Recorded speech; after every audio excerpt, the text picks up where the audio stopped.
relationships and projection.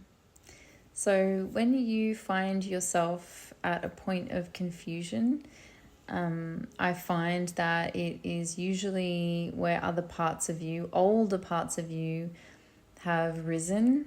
Perhaps you feel like an overwhelming anger or just overwhelming feelings or sensations in your body, anxiety, shut down, wherever your nervous system kind of goes out of whack from a comment or from a certain behavior.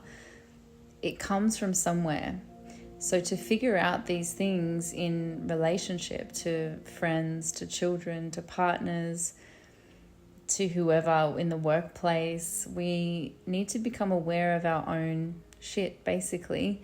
So our own wounding that's coming up, it's no one else's job to really be in the choosing to fix that. If you're looking for someone through your wounding to fix it for you, it usually is indicating that there may be some inner child stuff at play where you're looking for those specific people to show up for you and to heal something that's not yet healed. So you're projecting your wounding outward and creating the scene all over again and expecting someone to pick up slack for somebody else, in a nutshell.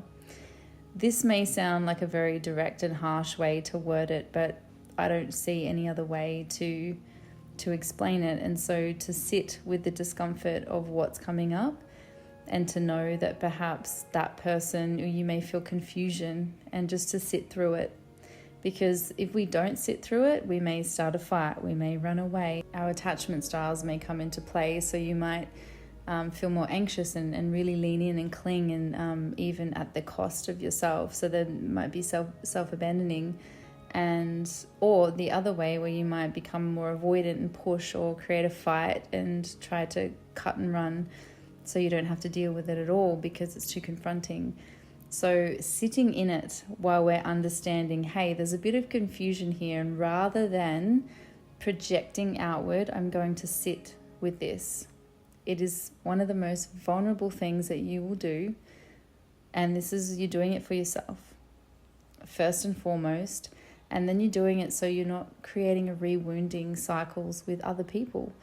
And these are people, if you're partnered with them, if they're your children, like there's love there. You don't actually want to project. It's unconscious. It's in your conditioning. It lives in your patterning. And so it's actually not even your fault that it's either been shown to you, you've absorbed it from parents or from a family situation, whatever the system was that you grew up in. We absorb that and we take it and we run with it, and we can create a whole life based off how marriage was presented to us, how we show up and how we treat people, how we raise our children. It's all, can have conditions on it, or our programs intertwined with all of it, until we realize, hey, is this what I really want? What is my self-identity? What are the things that I'm actually carrying that could also be toxic to people? And how can I look at that? How can I sit in it? How can I let that vulnerability bubble up, be seen, be heard, making sure I'm in the right environment for that to happen, because your nervous system is building its capacity while you're sitting in the fire. And you may have to sit in that a little bit by yourself and learn to self-soothe so you're not projecting outward. You may have to learn, if you're more avoidant, you may have to learn to reach out and to lean into people and to receive some support. And both are going to be hard, but it's never the easy option, because the easy option is what is known, what is comfortable, and what you've done before. And it's not scary to do that because it's known. And the most messed up thing about this is that even if it's unhealthy for us, we will choose the known. So we will choose the self-abandoning, we will choose the abusive relationships because it's familiar. And so to change that script, to sit in it, to experience that vulnerability, it's a skill that you can learn as you rewire your nervous system and rewire your brain. Teach this to you on next Sunday at Inner Work. So this is all around relationships, relationship to self, relationship with others, your relationship to source.